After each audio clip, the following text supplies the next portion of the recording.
राजनीति की सबसे पहली सीढ़ी है छात्र संघ चुनाव और इन दिनों छात्र संघ चुनाव पूरे राजस्थान में 2 साल बाद में हो रहे हैं और जिस तरीके से छात्रों में इस बार उत्साह है यकीनन देखने लायक है।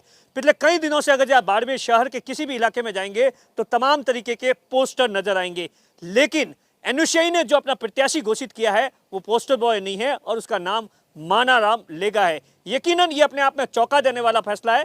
इस वीडियो में हमारे साथ में एनुशई के जिला अध्यक्ष और वर्तमान में जिस तरीके से पिछली बार इसी कॉलेज के अंदर एनुशई ने जीत हासिल की थी, जो एनुशई के अध्यक्ष है वो और जो नए कैंडिडेट है, इन तीनों का इंटरव्यू करेंगे। सबसे पहले जो एनुशई के जिला अध्यक्ष है, आपने तो मतलब एनुशई की जो प्रत्याशी की घोषणा की है एकदम चौंका दिया, मतलब जिसका कोई पोस्टर नहीं है और उसका नाम घोषित। क्या कुछ इस पीछे की रणनीति है और तमाम तरीके के क्या कुछ बदलाव है इस बार?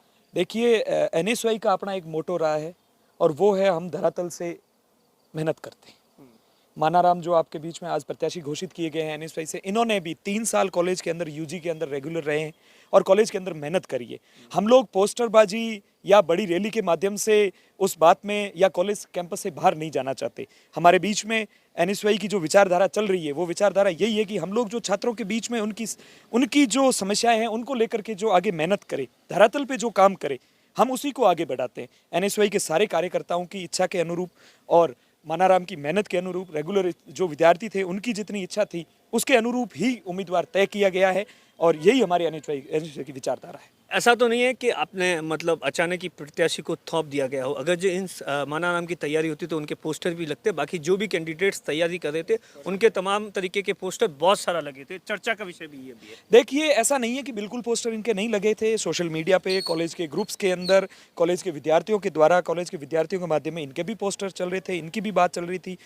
थोड़े दिन पहले सभी युवाओं ने मिलकर के कॉलेज के जो रेगुलर स्टूडेंट, उन्होंने इनकी एक रैली भी निकाली थी इस बात को लेकर के। लेकिन हाँ, ये मान सकते हैं कि कॉलेज कैंपस के बाहर इन्होंने बहुत बड़ा डेकोरम सेट नहीं किया, जो शायद किसी का हिस्सा हो सकता है, किसी की विचारधारा हो सकती है, लेकिन इनकी जो विचारधारा रही है वो एनएसवाई की विचारधारा से ही मेल खाती है। इन्होंने कॉलेज के रेगुलर विद्यार्थियों के बीच में रह करके मेहनत करी है और इसी के अनुरूप एनएसवाई की विचारधारा पर चलते हुए ही इनको उम्मीदवार घोषित। कुछ रणनीति है और कितना इस बात का डर भी लग रहा है कि विद्रोह भी हो जाएगा? 2-3 और भी कैंडिडेट थे। देखिए, अपनी बात रखना, अपना हक मांगना कहीं नाराजगी या विद्रोह नहीं होता और एनएसवाई के किसी भी कार्यकर्ता में इस तरीके की कोई परंपरा नहीं है। हमें पूर्ण विश्वास है कि सारे के सारे कार्यकर्ता हमारे साथ में रहेंगे और एनएसवाई ने विद्यार्थियों के बीच का उम्मीदवार घोषित किया है तो इसके विरोध या इसका कमज़ोर होना कहीं पर भी बिल्कुल इसका सवाल ही नहीं उठता है।